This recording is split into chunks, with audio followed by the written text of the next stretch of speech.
Unlike many other ancient Egyptian burial grounds, King Tutankhamun's tomb stayed hidden and free of unwanted thieves for 3,000 years. One reason was that the tomb was smaller than average and tucked away in a place called the Valley of the Kings. This area was already being extensively explored by the time they stumbled upon Tut's spot. The entrance was all covered in debris from building a nearby tomb, which must have also helped keep it a secret. There were also zero writings or signs on the outside of the tomb. Time passing also played a part in keeping it in amazing shape until the 1920s, when a man named Howard Carter finally made it in. But was Carter that big of a hero? Some recent findings say he might have been sneakier than initially thought. People used to think Carter wasn't just a glorified treasure hunter, he was a true archaeologist. Before Tut, he had been on a relentless quest for Egyptian artifacts. He discovered his interest in these unusual objects when he was a child, and soon started drawing the sculptures and inscriptions that were found in ancient tombs. After stumbling upon the remains of King Tut, Carter spent a decade recording and processing all sorts of objects, like golden thrones, chariots, and statues from Tut's tomb, shipping them down the Nile to Egypt's museum in Cairo. Well, at least that was the official story. More recent discoveries claim that not all of the objects made it to Egyptian officials. A secret letter seems to uncover Carter's little 10 for them, 1 for me policy. The letter in question was sent to Sir Alan Gardiner, a philologist and friend of Carter's, dated from 1922. In these writings, Carter mentioned having found the tomb and was asking his buddy for some advice. In another letter from 1934, Gardiner seems to be thanking Carter for an amulet, which was sent to him as a thank you gift. Carter was adamant that it didn't come from Tut's tomb, but evidently it did. Even the British director of the Egyptian Museum was onto Carter's sneaky endeavors, but couldn't prove it.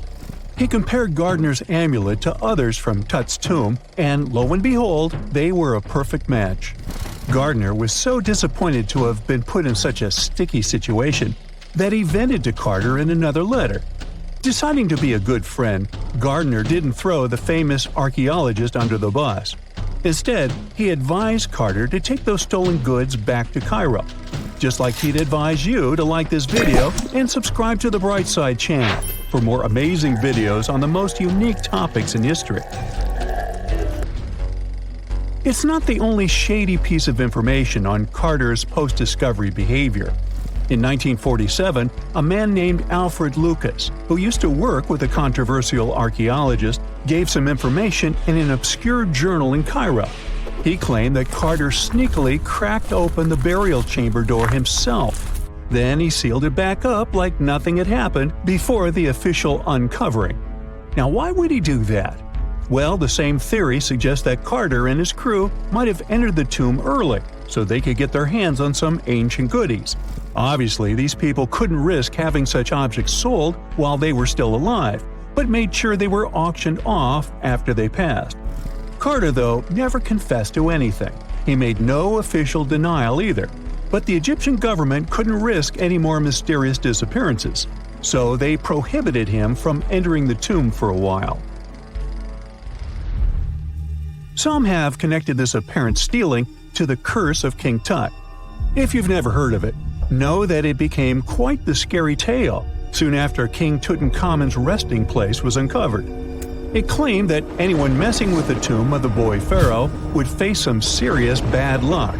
It's not all dramatic like a mummy going on an aggressive spree, but word got out that the people involved in disturbing King Tut's lair met some mysterious, untimely ends.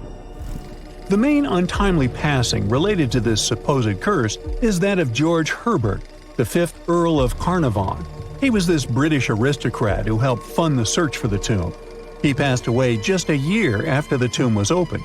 Now, people love to call it mysterious, but it turns out that Herbert was already in pretty bad shape health-wise when he got to Cairo, and he ended up getting taken down by a regular disease. Now, let's talk numbers. There were a lot of people linked to this tomb opening – security guards, archaeologists, and supporting staff. And sure, a few of them did pass not long after the tomb started receiving visitors. As much as we'd like this curse to be true for the sake of, good storytelling, statistically, if you have a bunch of people connected to opening a tomb, you'd expect some passings just by random chance. The average lifespan for those supposedly targeted by the ancient curse was more than 20 years after the spell was supposed to kick in. Herbert's daughter even lived until the 1980s, that's half a century later. And Howard Carter himself lived until 1935, a solid 16 years after the big reveal. Some have suggested that the whole curse was nothing more than a careful PR strategy. You see, when Tut's tomb was found, Howard Carter wanted to make a priority out of keeping nosy reporters away. So he might have come up with a curse hanging over anyone entering the boy king's resting place. But what was stolen from King Tut's tomb anyway? Well, some jewelry to begin with. It might have been snatched by Howard Carter himself, according to a French specialist. He did some intensive research by looking at old pictures taken from inside the tomb back in the 1920s. He compared those images to various objects from museums and auction houses. He soon started to piece together the whereabouts of some of Tut's jewelry. First up, there's this collar that used to be on Tut's chest. It was all broken into pieces, and some parts went via Carter to the Nelson Atkins Museum in Missouri. Meanwhile, other bits ended up on a necklace owned by some unnamed people who tried to sell it in 2015 but failed.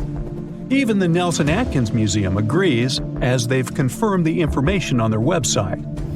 Then there's a headdress piece. Some beads from it that once belonged to Tut apparently got stolen by Carter too. They were also strung into a necklace and are now being held at the St. Louis Art Museum. Another fancy collar made out of glazed ceramic magic spent some time at the Met, far away in New York. Thankfully, it was sent back to Egypt a bit over a decade ago. This seems to have been, as you'd expect by now, also stolen by Carter. Missing artifacts aside, King Tut still gave a ton of amazing objects that helped us learn more about this incredible ancient culture. Starting with the famous burial mask. It's this massive 21-inch gold art piece with semi-precious stones and glass paste. It weighs 22 pounds and showcases the boy pharaoh with a long beard and a headdress with a cobra and vulture. On the back, there's this spell from an important ancient Egyptian spiritual book that's supposed to make sure it works just as well in the afterlife. Tut was also apparently a board game enthusiast. They found 4 board games in his tomb, some made of ivory. Archaeologists also found a pair of gold sandals, though you'd imagine they were more for show than for comfort. In fact, the pharaoh probably never wore them in his lifetime. Now, speaking of fashion items, it turns out Tut was quite the fancy ruler. They even found a mannequin in his tomb that was used to pick out, adjust, and store his outfits and jewelry. The boy king seemed to have also enjoyed some music, based on the 2 trumpets historians found in his tomb. Though they were played back in 1935 in a BBC broadcast, the instruments are today considered too fragile to be maneuvered. In November 1922, a boy walked through the desert mountains of Egypt and discovered some ancient steps carved into the rock. Subsequently, this find became one of the world's largest and most significant archaeological discoveries. This step was part of Tutankhamun's untouched tomb. Archaeologists found about 5,000 ancient objects, including jewelry, fabrics, painted vases, and funeral masks. You've probably seen one of them. It has become one of the most recognizable attributes of ancient Egypt. More than 100 years have passed since then, and now humanity has finally become close to another large-scale discovery, the tomb of Cleopatra. This queen was the last active ruler of the Ptolemaic Kingdom of Egypt, who sat on the throne from 51 to 30 BCE. There are many ancient records about Cleopatra, her reign, and her unusual personality, but until now, no one has discovered the secrets about her passing away in the burial place. So, one archaeologist, Dr. Kathleen Martinez, has been studying ancient records and temples around Alexandria for decades and concluded that the tomb of the queen should be located under the ancient city of Taposiris Magna, founded in 280 BCE. It was a big city on the northern coast of Egypt where tens of thousands of people were engaged in trade and industry, and it seems that Dr. Martinez's guesses turned out to be correct. She and a group of archaeologists have discovered a secret underground tunnel near Alexandria with a length of about 0.8 miles. It was cut into the rock under Taposiris Magna's temple. During further excavations, they found many things that indicate Cleopatra's tomb lies in the tunnel's depths. It's also possible that she is buried there together with the Roman commander, Mark Antony. According to ancient records, Cleopatra and Mark Antony loved each other and together opposed the Roman Senate, which declared Antony a traitor. The fact that natural disasters have occurred on the territory of Taposiris Magna for thousands of years can complicate the excavations. Earthquakes and floods destroyed the city and possibly flooded its underground tunnels. But archaeologists hope the ancient tomb remains untouched, and that it hides many treasures and records about the royal life of ancient Egypt during the reign of the last dynasty. There's a chance that excavations will go underwater and in the mud. This will require much time and funding, but archaeologists are sure it's worth it. Anyway, it's too early to say that Cleopatra is really buried there, but scientists have found many things in the tunnel that confirm this, including clay pots, dozens of coins with the image of Cleopatra and Alexander the Great, as well as a bust with the image of the Egyptian queen. Cleopatra is still one of the most popular personalities in Egypt, on an equal footing with Ramesses III and Tutankhamun. She inspired many films, paintings, and books, but what made her so popular? She became famous for her inconsistency. She was a beautiful, intelligent ruler who pulled Egypt out of the crisis and made it a prosperous power. Medieval Arabic texts say she knew chemistry, mathematics, and philosophy, and may have written several scientific books. She knew several languages and had excellent diplomatic skills. At the same time, there are many legends that she was a femme fatale who drove many men crazy. However, there's no evidence that her beauty was incomparable. The image of a stunning model was created by Hollywood when it made several films where famous actresses performed the role of Cleopatra. And the Roman Emperor Octavian, the adopted son of Julius Caesar, specially created the image of Cleopatra as an insidious seductress because he was her enemy. Even though she was born in Egypt, Cleopatra wasn't an Egyptian. Her ancestors were Greeks, among whom was one of the generals of Alexander the Great. However, the people of Egypt loved her. She learned the language and was very sensitive to the traditions of this country. She knew the history, mentality, and customs of ancient Egypt well. She raised the level of its economy and strengthened its status as a world power. Much of this was made possible thanks to her cunning and impressiveness. She loved theatrical performances and lavish celebrations. She knew how to surprise people and put on a show. But behind the exterior image of a luxury lover was an intelligent and calculating ruler. Ancient Egypt was a rich, luxurious country, and Cleopatra did everything to increase its wealth and strengthen its position in the international arena. For example, she was once in conflict with her brother Ptolemy XIII Odd. The queen knew that she wouldn't be able to resist him, so she decided to attract Julius Caesar to their side. The Roman emperor arrived in Alexandria, where Cleopatra wanted to meet him, but Ptolemy knew about her plans and was about to prevent her from coming to Caesar. Then, instead of a rich and noisy arrival, Cleopatra decided to make her visit inconspicuous. She wrapped herself in a carpet or linen bag the emperor's servants carried into Caesar's private chambers. Cleopatra emerged from the carpet and impressed the Roman emperor with her beauty and determination. As a result, they fell in love with each other and became close allies. After some time, she impressed another influential Roman for diplomatic purposes. She arrived to meet Mark Antony on a golden barge with purple sails and silver oars. Cleopatra was dressed in the image of Aphrodite and sat under a magnificent canopy. Her servants dressed like cupids and were blowing her fan and burning incense. But Cleopatra created such a show for a reason.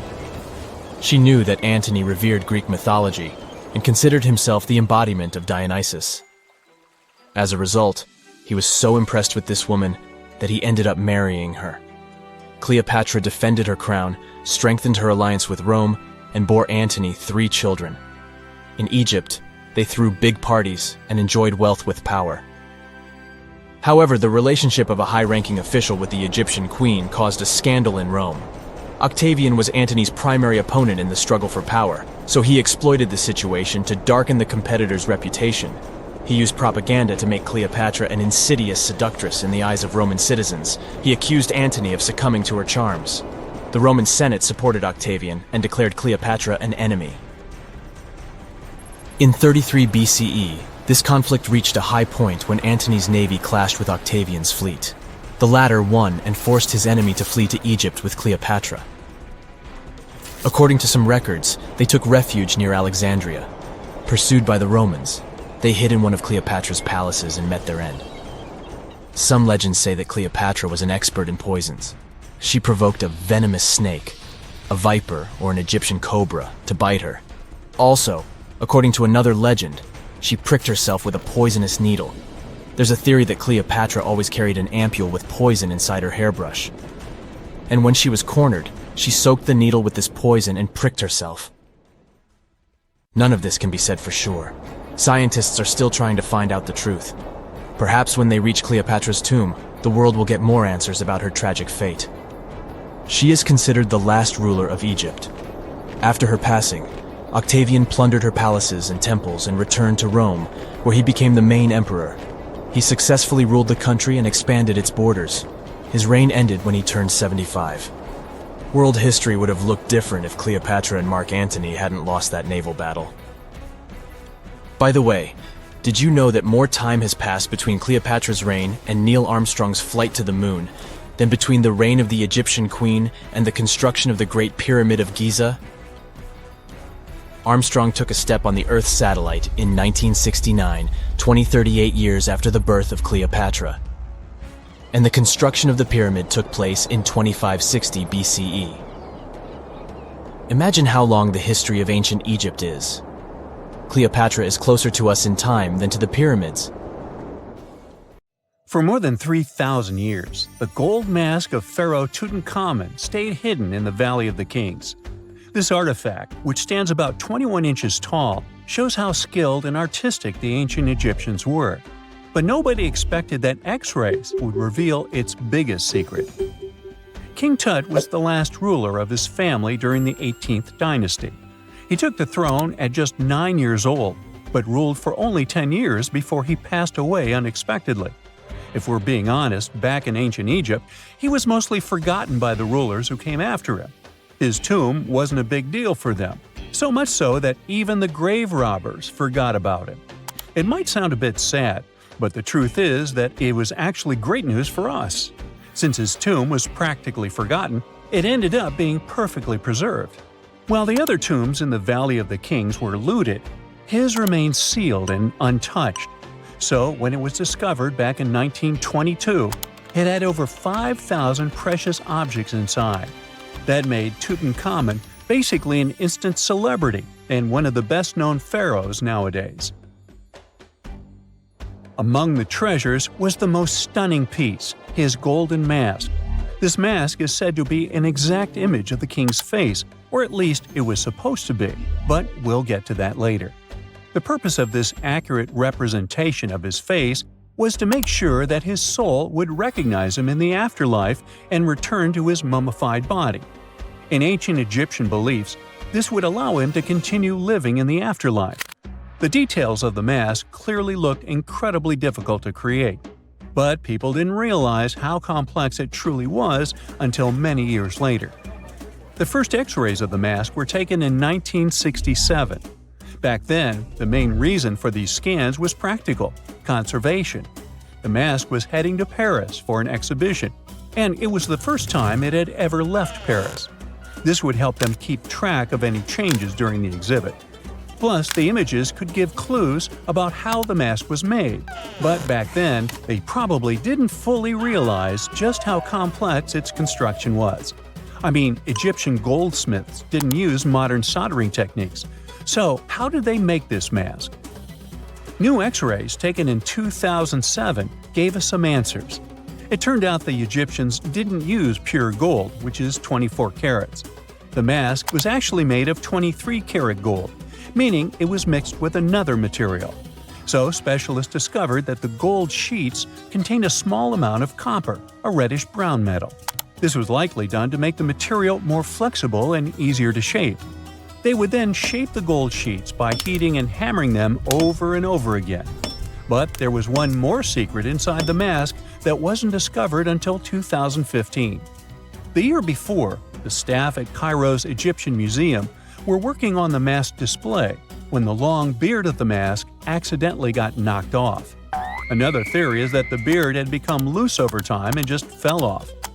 Either way, the fact that King Tut's beard came off caused a lot of stress. After all, we're talking about one of Cairo's biggest tourist attractions, so the experts had to fix the problem quickly. The restoration process started with a detailed recording of the mask's condition. To do this, they had to take a full three-dimensional scan of the artifact. And, by accident, they found something very interesting in the mask.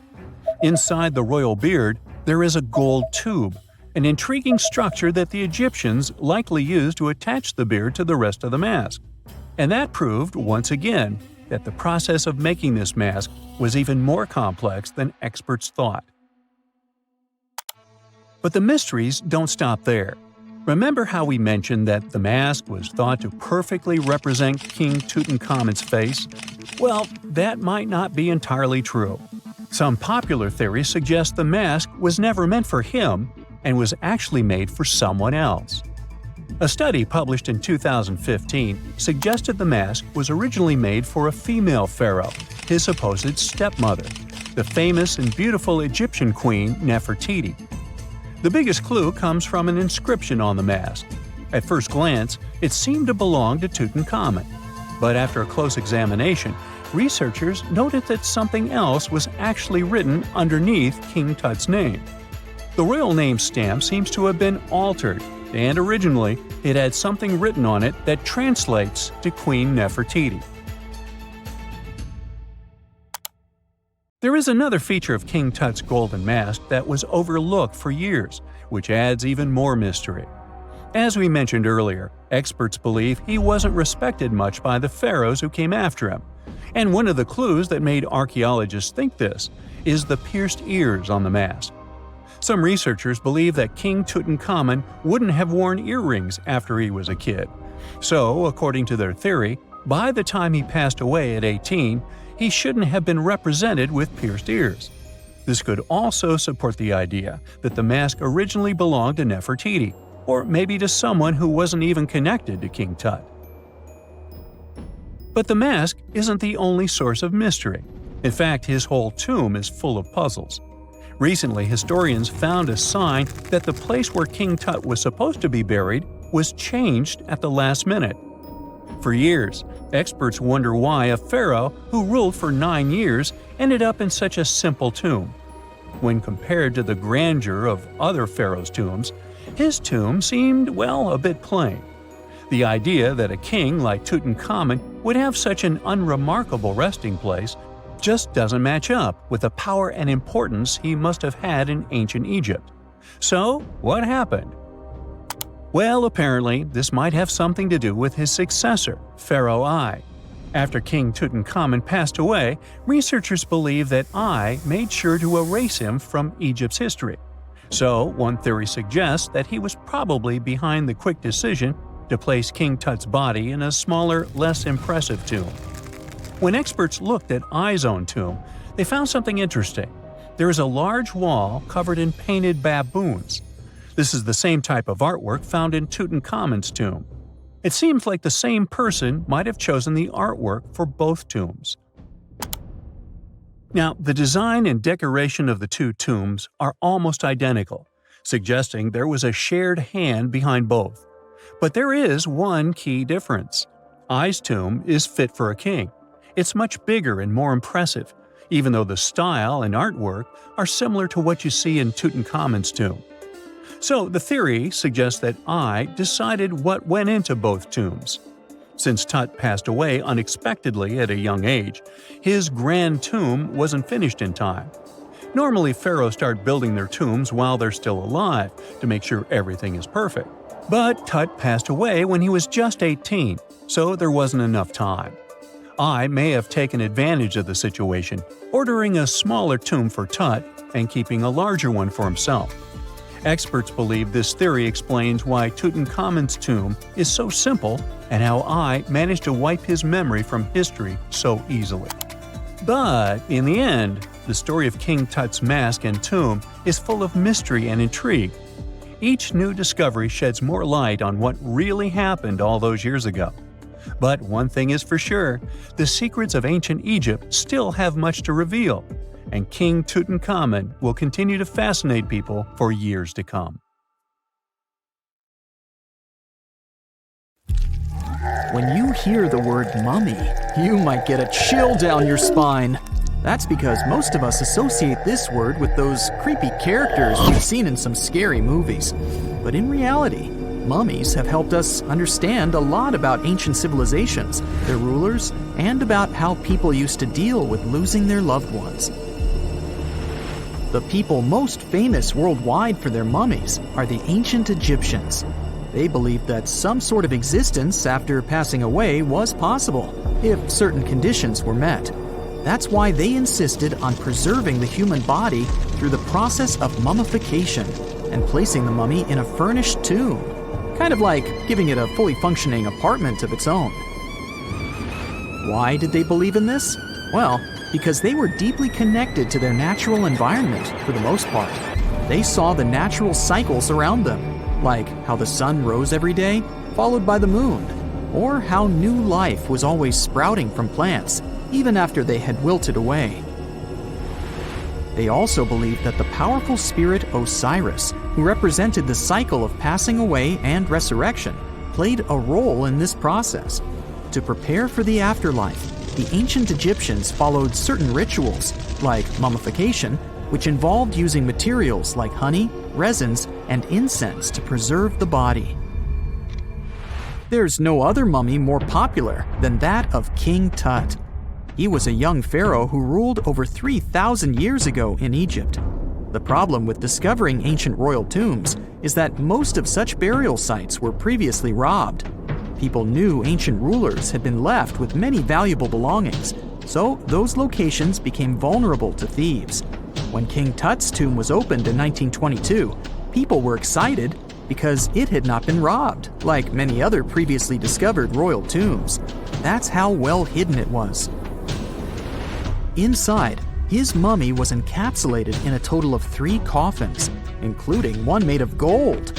The objects found in his tomb showed us what ancient Egypt was like, and studying his mummy also helped us learn about the culture and practices popular at the time when he passed away. We also learned about his family by looking at his DNA. Scientists were able to discover that he had had a disease called malaria and a problem with his foot that might have made it hard for him to walk. Ramses II was another pharaoh in Egypt who ruled for 68 years, which was quite a lot back in the day. He was known for his expansion campaigns and building projects. Many objects from his time as a ruler still exist today, including a large statue of him. Ramses II was about 6 feet tall and lived to be about 90 years old.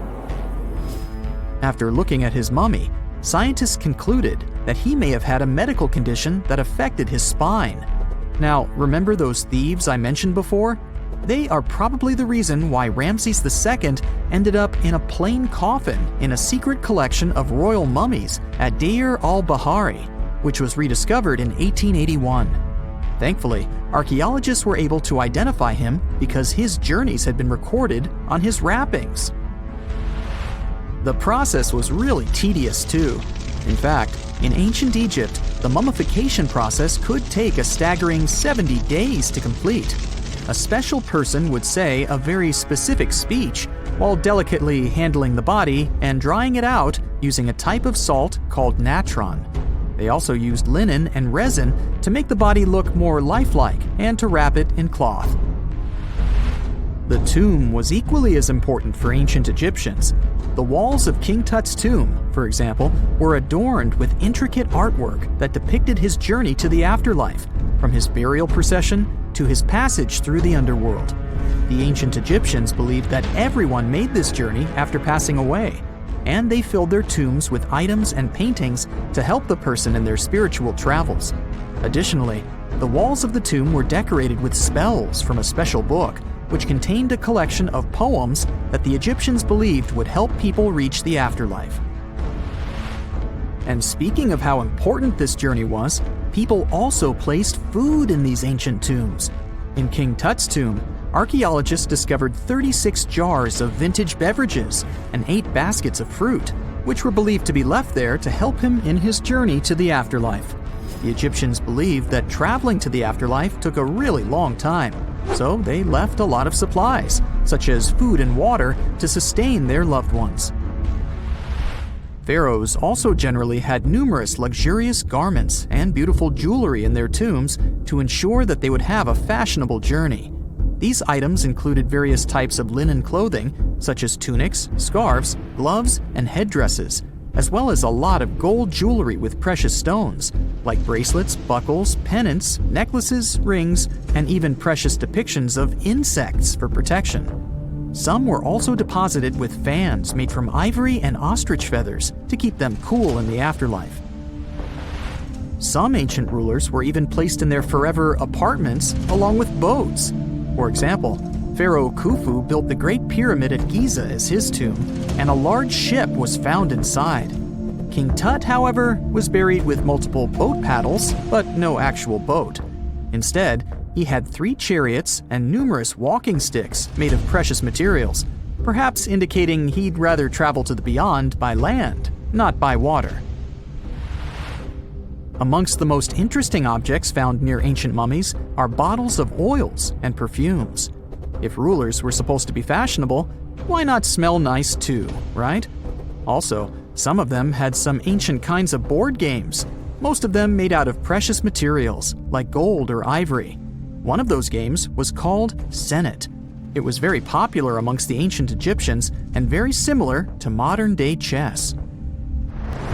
The ancient Egyptians may have the most famous mummies out there, but they weren't the first to invent the procedure. In fact, it all started in South America with an ancient civilization named the Chinchorro. As far as we know today, these people were the first to mummify their loved ones that had passed away. They did it somewhere around 2,000 years before the Egyptians started their own rituals. Sure, we can tell a lot about ancient rulers by studying these mummies, but until recently, we had no idea what they really looked like during their lifetime. Not so long ago, though, some very special mummy paintings were found by archaeologists studying ancient Egyptian objects. These mummy portraits are highly detailed paintings of individuals that were made while they were still alive. Such paintings were often painted on wood, as opposed to the classical portraits we all know about, which are painted on canvas. They are known for their realism and beauty, and have even been used by researchers to diagnose diseases by comparing them to the corresponding mummies. Some of these portraits also include depictions of jewelry, which was later found on the mummies. The recent discovery of these mummy portraits in Central Egypt is significant, as it marks the first time in over a century that such paintings have been found. Mummies appeared all around the world naturally, too. Mummification can occur without people intervening because of natural conditions, like extremely cold or hot environments, places with a lack of oxygen, or accidental exposure to chemicals that preserve the body. These conditions don't allow bacteria to grow, resulting in the body remaining more or less intact. Famous Otzi was one of these mummies. We know today he was a man who lived around 5,000 years ago in Europe. But upon his discovery in the Alps in 1991, Austrian authorities initially believed that he was a modern mountaineer because of how well preserved the body was. However, after the Iceman was removed from the glacier, it was determined that he was actually from the Copper Age. Egyptian archaeologists made an extraordinary discovery near Cairo just recently. Drumroll, please. the most ancient and most complete mummy yet discovered in the country. Yes, they were keeping it under wraps. The 4,300-year-old mummy was found in a group of tombs close to the step pyramid of Djoser, dating back to the Egyptian Old Kingdom. It was covered in layers of gold. The team also found several other tombs, including one belonging to an ancient Egyptian official and another belonging to a secret keeper who had the power to perform special ceremonies. Another interesting tomb was that of a writer, which featured the largest statues ever found in the area. This vast burial site is also home to more than a dozen pyramids and resting grounds. Probably one of the most famous mummies in the world is that of Hatshepsut. She ruled Egypt like a boss for around 20 years, building all sorts of impressive buildings and creating new trade routes. But when archaeologist Howard Carter found her tomb in the Valley of the Kings, her sarcophagus was empty. However, Carter did find 2 coffins in another tomb, one of which belonged to Hatshepsut's wet nurse and the other to an unknown woman. In 2006, a team of specialists decided to investigate whether that mysterious lady was the queen herself. They found a molar tooth in a wooden box with Hatshepsut's name on it, and when they compared it to a gap in the mummy's mouth, it was a perfect match. Ramses II was a pretty impressive ruler, but it was his mummy that eventually made history. Now, we don't hear too much about his daddy. Okay, I'll stop. Ramses is considered to be the most powerful pharaoh in all of Egypt, as he reigned for a whopping 6 decades. He also lived to be over 90 years old. Now that's pretty amazing, considering the time he lived in. Ramses II supposedly had over 100 offspring too. Talk about a big family. When he passed away, his body was originally buried in the Valley of the Kings, but some sneaky guys tried to rob his tomb of all his treasures. Officials back in the day weren't having any of that though, so they moved his body to a secret location to keep it safe. Fast forward to the 1800s, and Ramses II's mummy was discovered along with a bunch of other rulers and important officials. But it wasn't in the best condition, so archaeologists flew it to Paris to get it, pampered. Problem was, he couldn't just be transported into another country. The only solution available was to give Ramses II his own passport. His occupation was listed as king, and the document even featured his photo. Most mummies aren't necessarily known for having the most hydrated skin. But that of an ancient woman, also known as Lady Di, proves otherwise. No, not that Lady Di.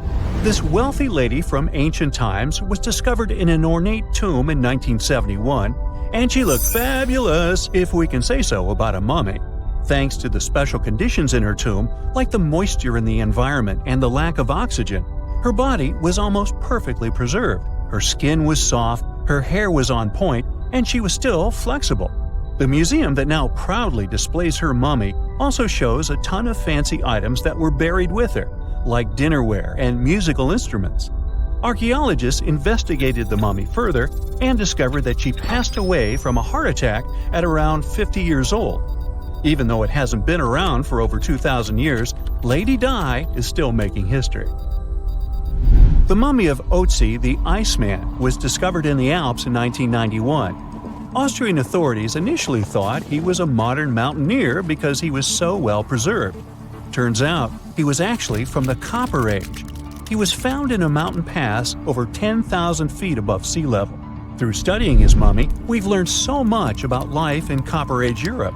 For example, we know that he was a native of Central Europe and enjoyed eating meat. He also suffered from arthritis, narrowing arteries, and intestinal problems. But he likely used acupuncture and medicinal herbs to treat these conditions. And apparently, he was pretty handy with tools. He sharpened them just days before his untimely demise. Who knows if he was expecting trouble or just getting ready for some routine work. Now, King Tut and his story is most likely the one that made all mummies famous. This pharaoh passed away at the young age of 19, more than 3,000 years ago. But his mummy is still one of the most well-known in the world. When his tomb was opened in 1922, people went wild because it was still intact, unlike many other royal tombs. It had some seriously blinged-out coffins, including one made of solid gold. Not only did Tut's tomb give us a glimpse into ancient Egyptian history, But his mummy also taught us a lot about the time he lived in. DNA analysis helped identify his parents and revealed that the pharaoh had a rare bone disorder that might have made walking a bit tough. Now, Ginger is most likely one of the coolest mummies you'll ever hear about. He's like a time traveler from 5,000 years ago who's still looking fly with his golden hair and perfectly preserved nails. Ginger was discovered in Egypt and is believed to be the earliest known mummified body. Before people even knew about mummification, they used to place bodies in shallow graves in the hot, dry sand. And since the sand absorbed all the water, bacteria couldn't reproduce and the body was preserved naturally. Now, scientists are not sure if Ginger's preservation was intentional or not, but since he was buried with some pottery vessels, it's likely that whoever buried him knew some serious preservation techniques. If you want to meet Ginger in person, he's currently chilling at the British Museum. One Dutch art collector bought a statue from Asia and ended up finding a weird discovery. The statue contained a mummy hidden inside. Unfortunately, the body was too fragile to move, so they had to leave it there. The coolest part is that this mummy is over 1,000 years old and was on display for 200 years before being encased in the statue. When scientists did a CT scan, they found out that the mummy was filled with paper scraps covered in writings. Experts think he might have done this thing called self-mummification, which is a pretty intense process involving a special diet and tea that makes your body less prone to bacteria. Only a few people could handle this ritual, and those who managed to do that were seriously respected. No other Egyptian queen has baffled scientists and historians like the stunning Nefertiti. Based on her statues, she was known for her slender neck, wide eyes, and high cheekbones. Her name translates to "the beautiful woman has come." Talk about living up to your name, huh? Even though she wasn't a pharaoh herself, Nefertiti still managed to leave a lasting impression. Written records suggest that, as a wife and queen, she held an incredibly influential role. Because of her power, she was indeed admired, but she also managed to make quite a lot of enemies throughout her life. She was also related to King Tut, but not biologically. Rather, she was his stepmother. So far, locals have yet to identify her mummy, but that may soon change. A local Egyptologist who has been busy excavating tombs in the Valley of the Kings has found two mummies that he believes could be Nefertiti and her daughter. According to specialists, we may soon finally get a definitive answer about the identity of these two mummies. And if one of them does turn out to be Nefertiti, we could be in for a real treat. DNA analysis and CT scans of the mummy could give us the most complete and accurate image of the queen that we've ever seen. It's crazy to think that we've only scratched the surface of what lies beneath modern-day Egypt.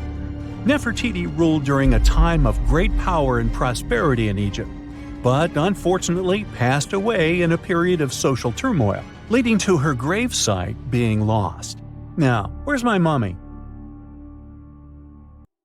It's nighttime, and you're about to walk inside Pharaoh Tutankhamun's final resting place. You know, King Tut. You don't have a torch, but at least you came with a flashlight. You walk down several flights of stairs and observe how the walls are carved in hieroglyphics and what looks like a spell. Those who take anything from this place will be doomed for life, the spell says. Even if you don't really believe it, this scares you a little bit. You find a huge stone door. Is it a trap? You manage to open it, but oh no, it's only an empty chamber. You check your map. It seems like you're heading in the right direction. After what feels like hours, you realize you must be trapped inside a labyrinth. You try to retrace your steps, but you can't find the door where you came in from anymore. That's it, you think to yourself.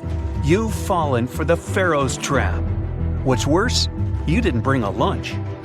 Okay, so we've all seen Hollywood movies where the main character is exploring ancient ruins and faces some seriously dangerous traps, right? We've been told Egyptian royalty protected their final resting places with venomous scorpions and snakes, sliding doors that will trap you for life, and giant rolling boulders that will crush anyone on their paths. The thing is, were these traps truly real? Well, I regret to be the one to break it to you, but this is all fiction. These elaborate traps were too technologically advanced for ancient civilizations to pull off. That is not to say, however, that there weren't any traps at all.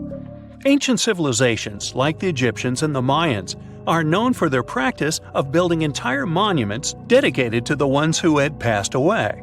These structures would often reflect the position of person occupied in society. So, for the really important people, the VIPs of their times, massive monuments were built to host their bodies long after they were gone. Some of these civilizations believed that a person's life would continue on the other side of the veil. For that reason, a person would be buried together with the belongings of their current life. If they had a lot of money and power and stuff, that meant their resting places would be filled with riches and gold. Now imagine if you lived in ancient Egypt and you knew exactly where all the pharaohs' tombs were located and had heard rumors of the amount of wealth kept in these places. Maybe you would be tempted to go check it out, right? We're talking about large rooms filled from floor to ceiling with golden artifacts, jewels, and even money. I mean, it does sound tempting. And since there weren't any security guards protecting the entrance of these places, Egyptians needed to get creative as to how they would protect these riches. These old civilizations found some traps to be useful. A recurring one was building empty rooms inside the monument to confuse a burglar. Now, let's take a look at Amenhotep III's final resting place as an example. It was built in the city of Luxor, in a spot also known as the Western Valley of the Kings. Two French engineers originally discovered the monument between 1905 and 1914 CE. The structure is huge and has more than 10 chambers, connected by long corridors and steep stairways. The King's Chamber is the most hidden one, and for an outsider to try and find it, they will probably enter a lot of empty rooms beforehand. Other pharaohs tried to protect their riches by commissioning monuments with false doors concealing pits that were up to 20 feet deep. This way, an unwarned and unwanted visitor would be surprised by the deep hole on their way to the king's resting chamber. Alongside false doors, pharaohs made sure to build labyrinth-style corridors and false walls. This way, robbers could take hours or days before they found the king's real chamber. As to pits with poisonous snakes on them, if there were any reptiles inside these monuments, they probably got inside on their own, and would most likely not stay there for long. There is no way snakes would survive years and years without food inside these pits. So yes, another Hollywood-induced belief right there. If these traps seem boring to you, archaeologists did find an interesting deterrent in the final resting place of the Red Queen of Palenque in Mexico. Palenque was one of the most powerful Mayan cities in pre-Columbian Mexico, and the Red Queen was believed to be the grandmother of the last Mayan king, undoubtedly a person of immense importance to the empire. In her honor, a huge monument was built to keep her body after her passing. The discovery of the tomb itself was already thrilling. Archaeologists found an ancient monument when digging at the site back in 1994. The first thing they found was a room with a hidden door. Once they opened the door, they discovered a long corridor. Finally, at the end of this corridor was the Queen's chamber. The team of archaeologists was beyond excited to unearth this chamber with the mummy of the Queen herself still inside it. They found her to be accompanied by her pearls, jade shells, and expensive rocks. But as the team explored the remains, they saw something rather strange. The room was filled with a red-colored powder. Researchers knew that the color red was important to the Mayan people, and that much of their clothing and buildings were decorated with this color. But they didn't understand why the queen was buried with this unknown red substance. After they took a sample back with them for further analysis, they discovered that the red powder was cinnabar, a very dangerous mineral. This powder, when inhaled, can cause, shall we say, severe health damage to a person. The team concluded that this could only be a trap for anyone trying to steal her riches. Okay, so dangerous powders might have worked as the most intense traps we've seen until now. But perhaps the cheapest way to keep out unwanted visitors was to advertise spells written out all over the monument. We'd probably laugh at these today, but back in the day, they were more or less effective. Spells usually said that the person who took anything from that place would meet a tragic fate. Some spells said that robbers would lose their houses in big fires or terrible floods. Other spells said burglars would have incurable and undiagnosed health issues, but they weren't really enough to stop people from taking any gold. There are some stories surrounding how these spells might have been real.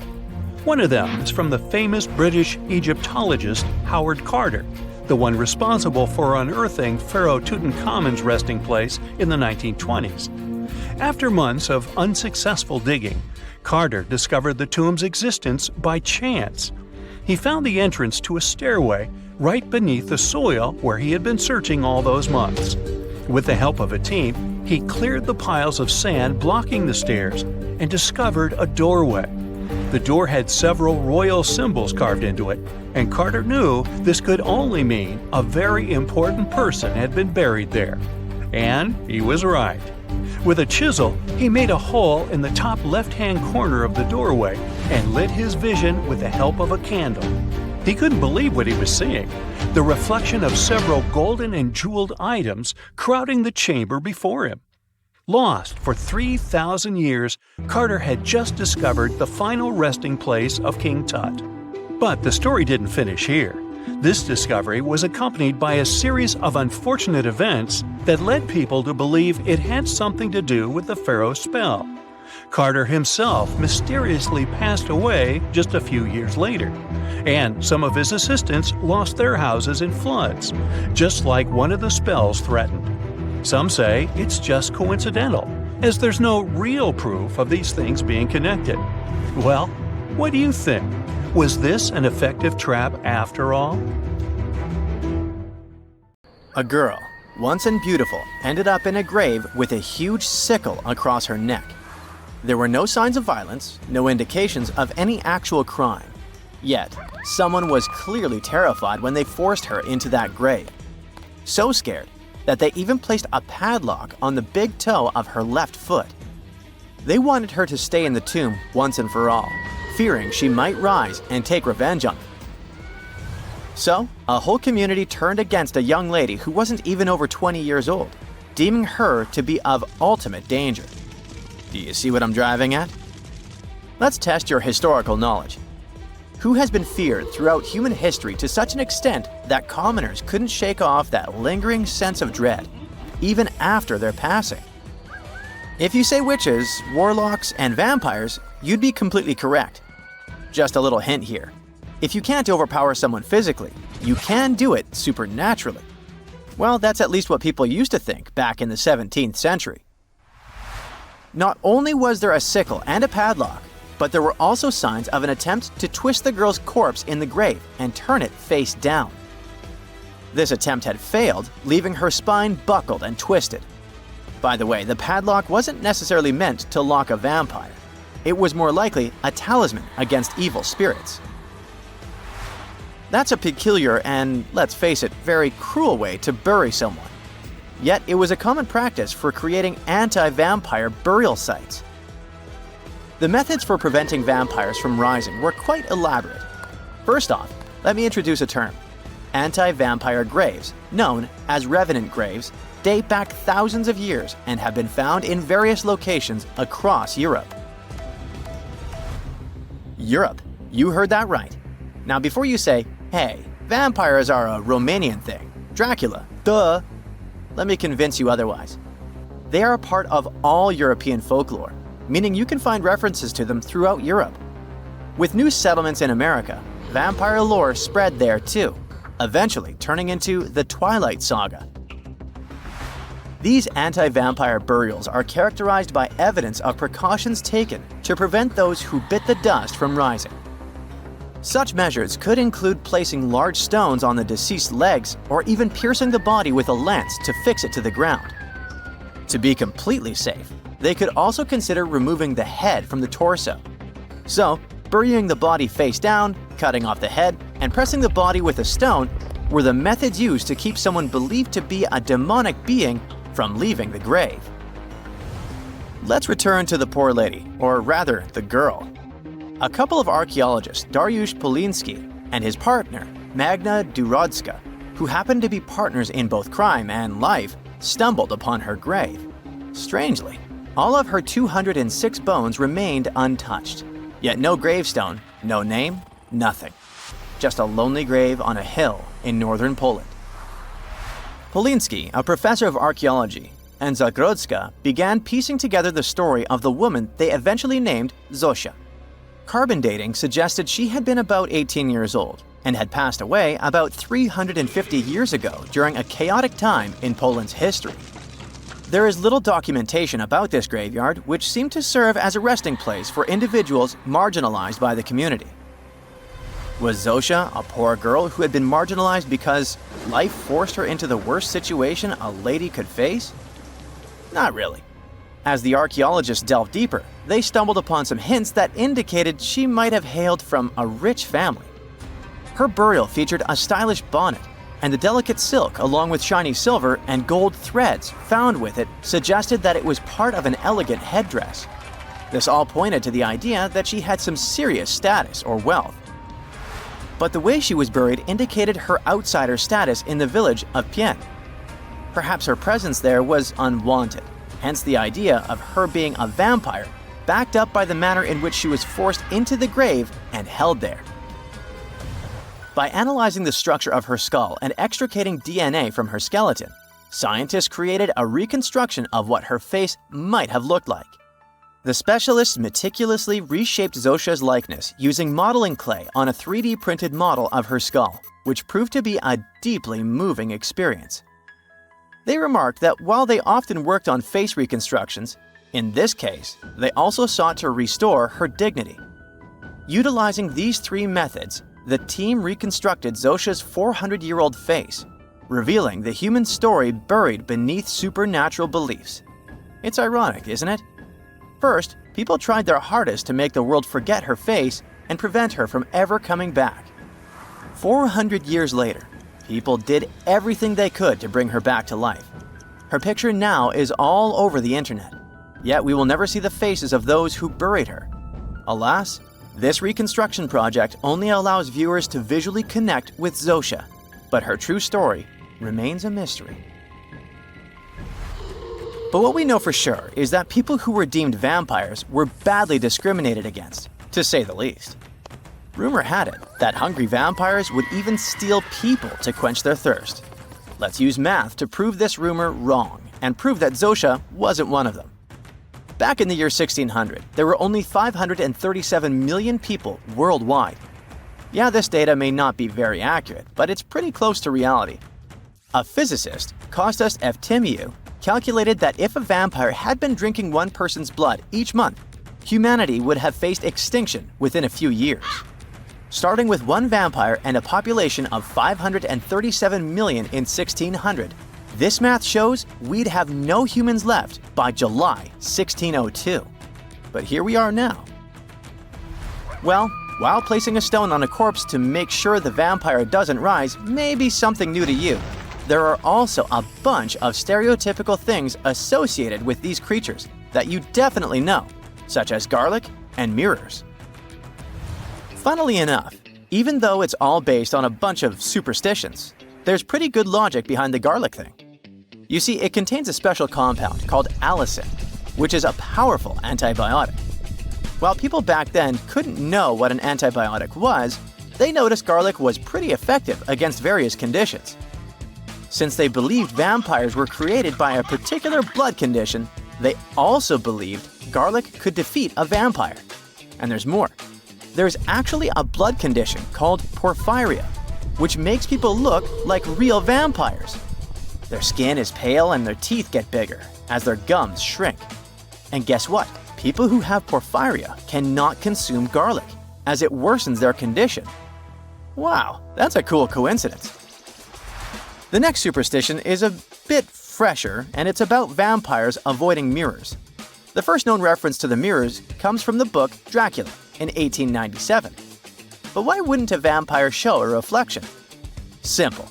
Before the plastic era we live in, mirrors were traditionally backed with silver. Silver was commonly believed to repel evil spirits, possibly because it has antimicrobial properties. Much like garlic, its healing properties may be what was supposed to scare off a vampire. Another reason why suspected vampires may have avoided mirrors is the changes to their appearance from conditions commonly confused with vampirism, like porphyria and rabies. People afflicted with these conditions may have avoided looking in mirrors for that reason, causing others to assume that vampires avoided mirrors. But if you ever met a vampire and these methods don't repel it, I have one more trick for you. Ask the potential vampire to count. It can be spilled grains, seeds, or even the holes in the fishing net if you happen to have one. Vampires are into math, so they'll stop to count, delaying them until sunrise. And we all know that vampires don't do well in sunlight. Ironically, it's Count Von Count, a vampire who teaches us how to count on Sesame Street.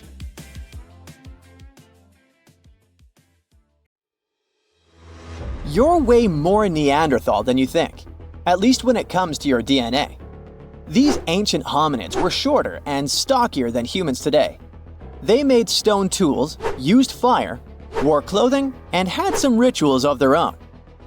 The official theory says that they went extinct 40,000 years ago, but a new study says Neanderthals probably never really disappeared completely, but could have mixed with modern humans. It looks like every modern human has about 3% of the Neanderthal genome in their DNA. If it's accurate, it means Neanderthals were more connected with our ancestors than we previously thought, and shared a long history of living together. Neanderthals were very close relatives of modern humans, but our families separated about 500,000 years ago. More than 10 years ago, scientists discovered that Neanderthals had families with the early humans who traveled out of Africa. Because of this, people living outside of Africa today have about 1 to 2% of Neanderthal DNA in their genes. We now have only 3 really good examples of complete genetic code from these ancient hominids. The first one comes from bones found in a cave in Croatia that are 50,000 to 65,000 years old. 2 more examples, which are about 80,000 and 50,000 years old, were found in caves in Eurasia. Scientists still aren't sure as much about how modern human DNA got into the Neanderthal genetic alphabet because they don't have enough material to study. But they did compare the existing DNA of 3 Neanderthals with the DNA of 2,000 modern humans. They found that the Neanderthal DNA might be made up to 3.7% of modern human genetic code. It means that in the ancient Neanderthal population, about 1 in 30 parents were modern humans. The scientists found that modern human DNA got mixed into the Neanderthal genetic alphabet during at least 2 periods when humans and Neanderthals were interbreeding. This happened once about 200,000 to 250,000 years ago, and again about 100,000 to 120,000 years ago. There might have been other times they mixed, but we can't see those in the DNA we have now. Another recent study, which hasn't been fully checked by other scientists yet, says that most of the Neanderthal DNA in modern humans came from one big period of mixing, about 47,000 years ago, that lasted for almost 7,000 years. Scientists found skulls that are about 100,000 years old in 2 caves in the Middle East. These skulls look like they belonged to early modern humans, but have some features like bigger eyebrows that might show they had Neanderthal DNA. This could be because of gene flow from Neanderthals, and it fits in the mixing time frame. The study also looked at the genetic differences in the 3 Neanderthal genomes and found out that Neanderthals had an even smaller population than scientists thought before. It could be another proof that Neanderthals didn't just go extinct, but became part of the modern human gene pool. Many groups of modern humans left Africa and mixed with Neanderthals so much that Neanderthals couldn't stay separate. In the future, scientists want to study how modern human DNA affected Neanderthals. This could help us understand if this mixing had good or bad effects on Neanderthals. Neanderthals aren't our only relatives from the past. There used to be at least 9 species of humans on our planet. One of them, Homo habilis earned the nickname handyman because stone tools were found with its remains. It lived in eastern and southern Africa. This early human had a slightly larger brain than its older relatives and an ape-like face. Homo habilis was about 4 feet tall and ate a variety of foods. For a long time, scientists thought Homo habilis was the oldest member of our human family. But new dating methods have shown that Homo erectus, another ancient human, might be older and not related to Homo habilis. Homo naledi is a more mysterious member of our human family, discovered in a South African cave in 2013. It's the only region of the world where their remains were found. They walked on 2 feet, but were also good at climbing trees. They were small, about 4 feet 9 inches tall, weighed around 88 pounds, and had small brains. We don't know much about how they lived since we haven't found stone tools or other cultural evidence. But some scientists think they might have buried their deceased and made cave art. In 2010, scientists found some fossils in a cave in Siberia, but they weren't sure what species they belonged to. These fossils are from a group called the Denisovans, who lived between 194,000 and 51,000 years ago. We don't know much about them because we only have a few fossils, but DNA analysis has shown that Denisovans were closely related to Neanderthals and modern humans. They even had families with early humans, especially in Southeast Asia. There aren't enough fossils to give Denisovans their own species name, but their genes are found in modern humans, which means they might be part of our own species. As scientists study more about Denisovans and fossils in Southeast Asia, we might understand better how different species fit into the Homo family tree. In 2003, they found fossils of a very small human-like species in a cave on the island of Flores in Indonesia. These tiny people lived between 100,000 and 50,000 years ago. They were only about 3 feet 6 inches tall. Scientists think they might have come from another species, Homo erectus, and became smaller over time because they lived on an island with limited food. Because of their small size, they're often nicknamed hobbits. Around 40,000 years ago, Homo sapiens, yep, that's us, were the last humans left out of many different kinds of human-like species that walked on 2 legs. So, the logical question is, what happened to the others? And what did we have to do with their disappearance? Some scientists think we survived because our offspring lived longer, or because we were better at handling changes in the weather. Others think we might have competed with other human species, or maybe mixed with them and shared genes. About 300,000 years ago, the first Homo sapiens lived in Africa. They didn't look exactly like us, but they were more similar to us than other early humans. They had tall, round skulls with almost straight foreheads. Unlike Neanderthals, they didn't have thick brows or jutting jaws like Homo naledi. They also had chins, which no other early humans had, though we still don't know why. Homo sapiens lived in bigger groups and had more genetic diversity compared to other early humans. This helped us in many ways, not just in staying healthy. Having big social networks across different places was like having a safety net. If we ran out of food or water, we could go to other groups we were connected to, and they would help us because we weren't strangers, we were family. These big networks also helped these early humans share new ideas and inventions. A big simulation showed that later species of humans could live in many different environments because of these wide networks and the ability to adapt. We know that Neanderthals were really smart, but Homo sapiens might have been just a little bit smarter. Small inventions like weaving and sewing needles could have given Homo sapiens an edge. Scientists have found evidence of weaving from 35,000 years ago and sewing needles from 30,000 years ago.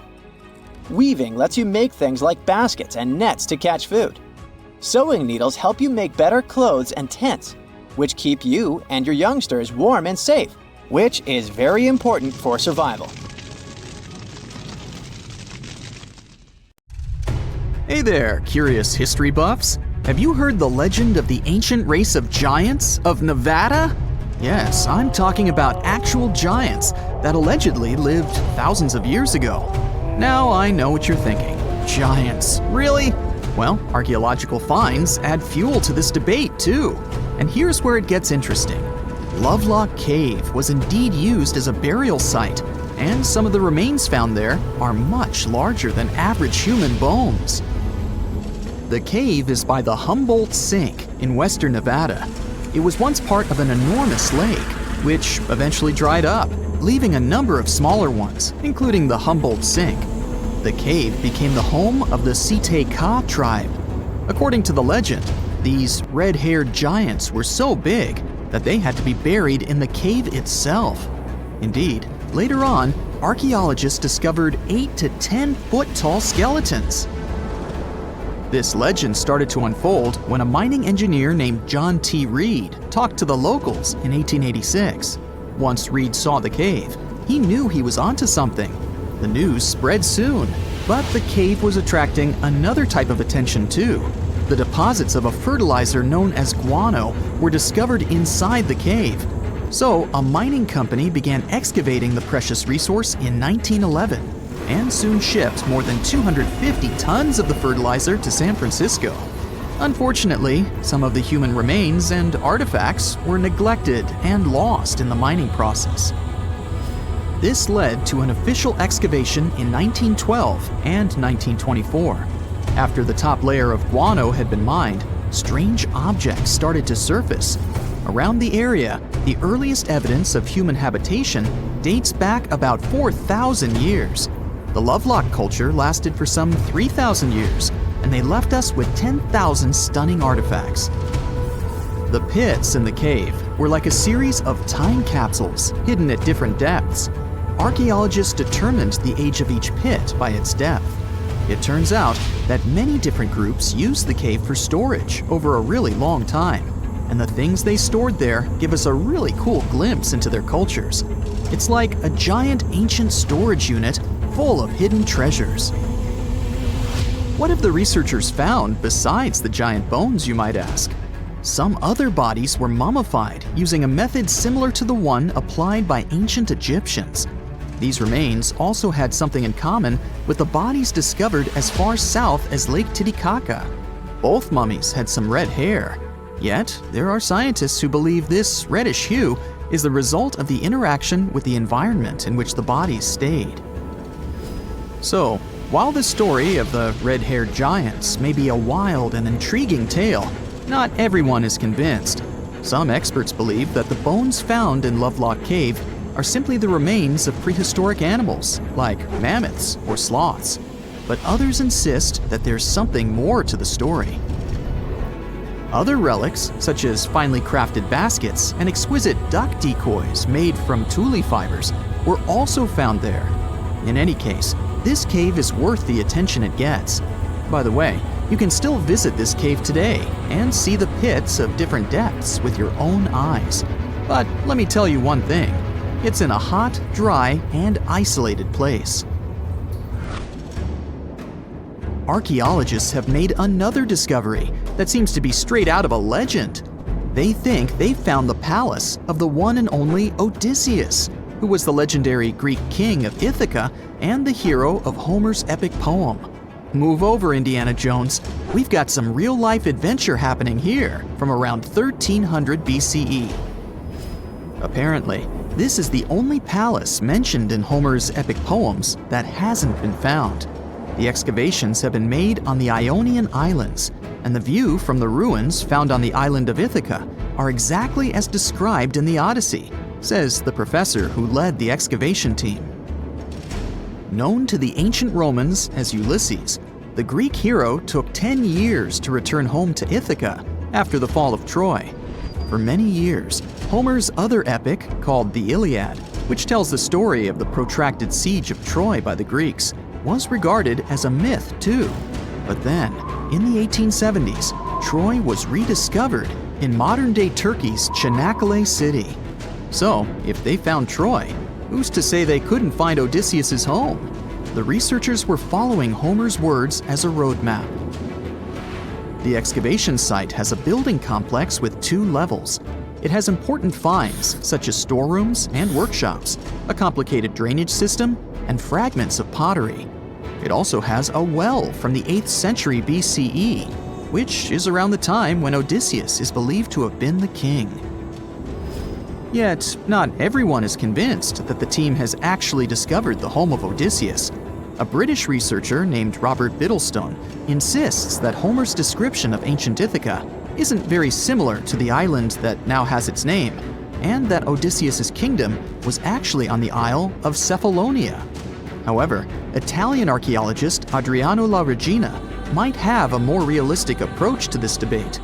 He says that whether this find has a connection to Ulysses or not, what's more important is the discovery of this royal palace. Once upon a time, in a land far away, the Klamath Indians spread a legend about the creation of Crater Lake. Okay, maybe this land is not that far away, and it still exists. You can find it in south central Oregon, in the western United States. Anyway, the legend has it that this lake was formed in a vicious battle between two volcanoes, Mount Mazama and Mount Shasta. Then the spirits of Earth and the Sky, which are Lao, who ruled the below world, and Skell, the chief of the above world, joined the fight. It turned into a geological drama. During the battle, darkness veiled the land. The fight was over when Mount Mazama collapsed and sent Lao back into the underworld. Then the rain filled the pit and created a lake in the place where the mountain had once stood. Flash forward to our time. Scientists have discovered that Mount Mazama did erupt 7,700 years ago. Artifacts found in the area prove that the legend indeed contains some details about the explosion. The tale says that red-hot rocks were flying through the sky. This happened during the volcanic eruption that caused the mountain to collapse. This created the volcanic caldera, which later on got filled with water. What makes this legend came true story unusual is how long it has existed. According to researchers, these types of verbal stories lose their credibility within 600 to 700 years. That's why the legend about the creation of Crater Lake is so unique. So many generations, for hundreds of years, have been accurately passing down the information. This volcanic crater lake is now in a national park. It's famous for its deep blue color. The water in it is extremely clear. If you visit it today, the water you'll see won't be the same as for someone who will visit the place 250 years later. Because there are no rivers flowing into or out of the lake, the existing water evaporates and the lake gets filled again by rain and snowfall. Basically, every 250 years, the water is replaced. Plus, this lake is almost 2,000 feet deep, which makes it the deepest lake in the United States. Swimming is okay in the lake, but there's only one legal and safe trail to get to the shore. There are other activities, such as fishing and boat tours.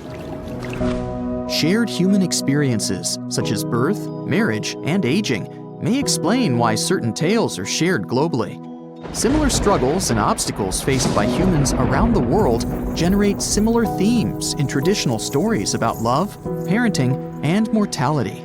So, do you have legends or tales you've heard of from your grandparents? Who knows? Maybe your ancestors too witnessed a cool historical event. Have you heard of Göbekli Tepe? It's an ancient site in Turkey that literally made historians rewrite history books. Over 11,000 years ago, a group of prehistoric humans crafted an enigmatic masterpiece that's even older than Stonehenge.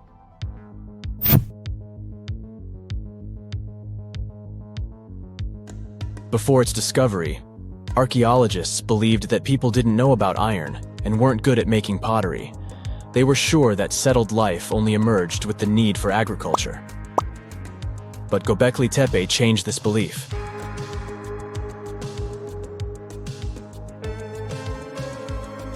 The place has revealed that it was the temple that paved the way for a settled life, not agriculture. Until this discovery, researchers believed that farming was the catalyst for sedentary living. Meet Professor Schmidt, the guy whose findings changed this theory. he managed to prove that hunter-gatherer communities laid the very foundations of this way of life.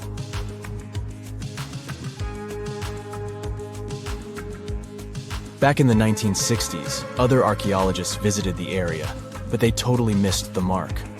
While surveying the region, they stumbled upon a hill with scattered limestone slabs and concluded it was just an old burial ground from medieval times. Little did they know that there was so much more to uncover.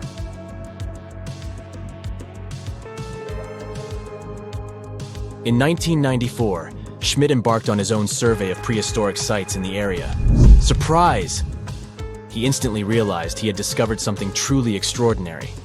Unlike the nearby flat and barren plateaus, Göbekli Tepe had a gently rounded top, rising 50 feet above the surrounding landscape. Funny enough, the translation of this place's name is Potbelly Hill. Schmidt was sure only humans could have made something like this.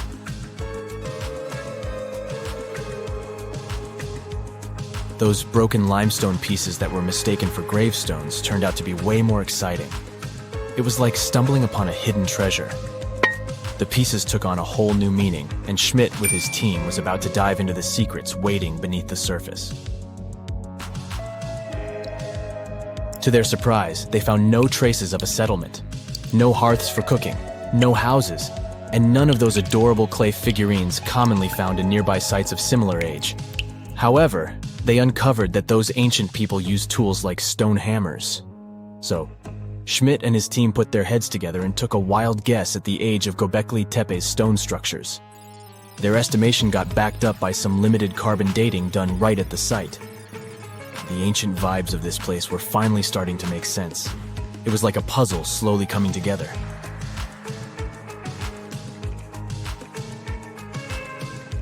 You may think that back then, people didn't have special tools to create something as cool as Göbekli Tepe. Not true. Turns out, these prehistoric folks used flint tools instead of fancy metal chisels.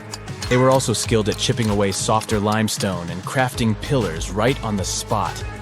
Afterward, they carried the pillars a short distance to the summit and placed them upright. Once the stone rings were complete, they covered them with layers of dirt.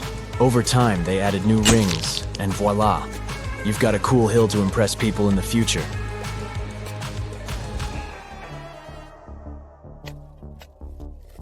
During their first year of excavation, the team went through 15,000 pieces of animal bones from wild creatures. These people didn't have pet animals or grow their own food. They hunted wild animals for their meals. But things were about to change, because the place had everything they needed to start farming. Scientists say they had wild sheep and wild grains that could be domesticated. And guess what? Just 20 miles away, geneticists found evidence of the world's oldest domesticated strains of wheat at a prehistoric village.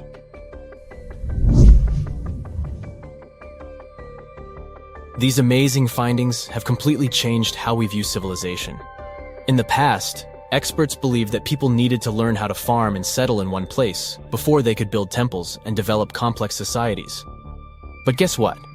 Schmidt's research flips that idea on its head. He claims that the incredible effort put into constructing these astonishing structures actually set the stage for the development of advanced societies. It means that societal and cultural changes happened before agriculture. Schmidt has this fascinating hypothesis about Göbekli Tepe. He thinks it could have been a special burial site where people left their loved ones. And here's the twist. The burial site was adorned with fancy statues and symbols representing deities from the spiritual realm. The idea that Göbekli Tepe could have served as a sacred place adds another layer of complexity to the whole story. While the site's true purpose may remain elusive, Schmidt's insights invite us to consider the profound interplay between life and the afterlife, and the deep reverence ancient hunter-gatherer societies may have had for their departed ancestors. Now let's talk about the stars of the show, the mesmerizing T-shaped columns that dominate Göbekli Tepe. These mysterious structures range from 10 to 20 feet tall and most likely represent stylized human figures. But one figure stands out from the rest, the three-dimensional lion relief. This depiction really fires up our imagination. Why? Because it hints at the possibility that lions roamed Anatolia during the Neolithic period.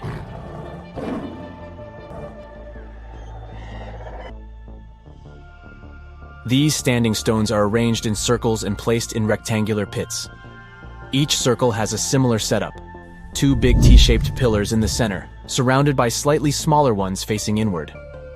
Talk about a stylish arrangement. These towering pillars reach a whopping 16 feet and weigh between 7 and 10 tons. Some pillars are plain and simple, while others are like works of art with intricate carvings. Foxes, scorpions, and vultures come to life, crawling and twisting on the pillars' sides. But it's not just animals depicted on these stones. Some pillars have abstract shapes representing humans, and even small carvings of clothing items. Some of them even have belts. Now, there's one pillar that stands out from the rest like a rock star. This super old stone pillar suggests that a comet crashed into Earth. It happened during a chilly period that lasted about 1,000 years. Previous studies examining Greenland ice cores hinted at this comet theory, but now the carvings at Göbekli Tepe prove it right.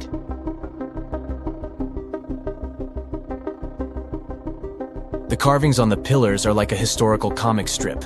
They even show a headless human figure.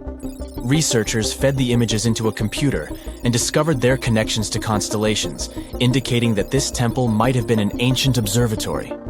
It's like our ancestors were trying to document this cataclysmic event in their own unique way.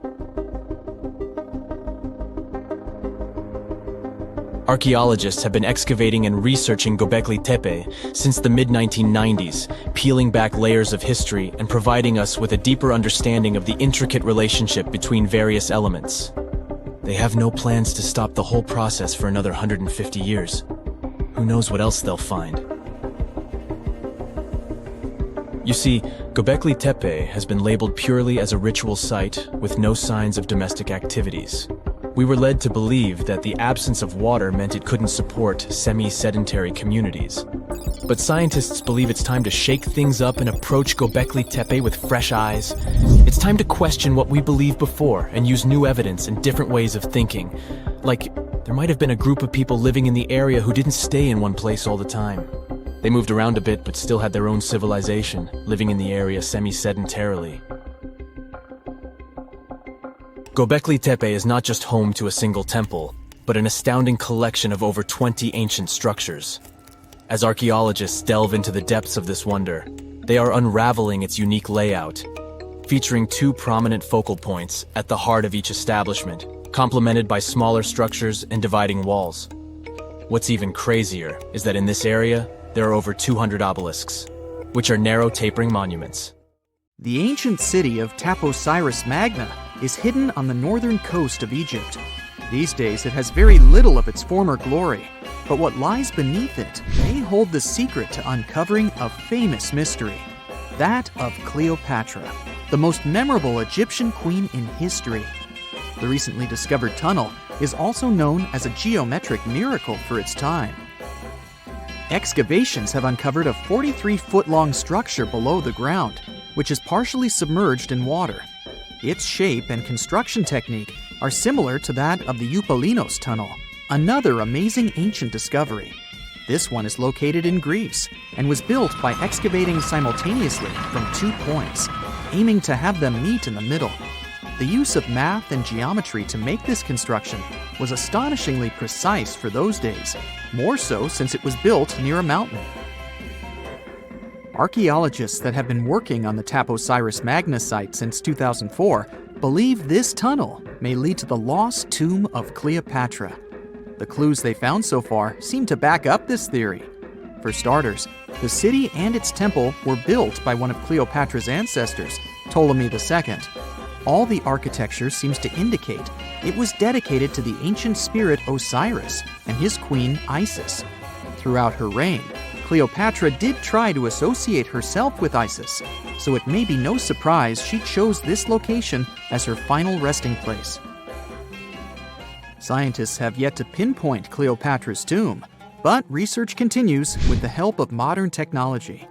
To study this location better, archaeologists have even used a special device called ground-penetrating radar. This tool allows us to analyze what lies beneath the ground without being intrusive. Since this tunnel is so old, research needs to be done very delicately. Seeing pictures of what's underground before you start digging is incredibly useful and has been done here since 2011. Finally discovering Cleopatra's tomb may help us piece together her story, especially what might have happened during the last portion of her life, which is still surrounded by mystery. We still don't know the exact cause of her passing. Some believe she may have let herself be bitten by a poisonous Egyptian cobra. Others have suggested that she was well accustomed to toxic substances, even hiding some in her hairbrush in case she ever needed it. But that's not to say she chose to use it on herself. We do have a lot of other interesting information on Cleopatra that's equally as impressive, like the fact that she had a stylist. Most of the images you've seen depicting this famous queen show her wearing black eyeliner. This look was put together by Airas, a woman known to have been her personal beautician. She traced the long line from her eyes to her temples, a makeup technique still used today to enhance the eyes. Airas was an important figure throughout Cleopatra's life, known also as her confidant and close friend. There are even theories that suggest Airas was there by her side when she passed away.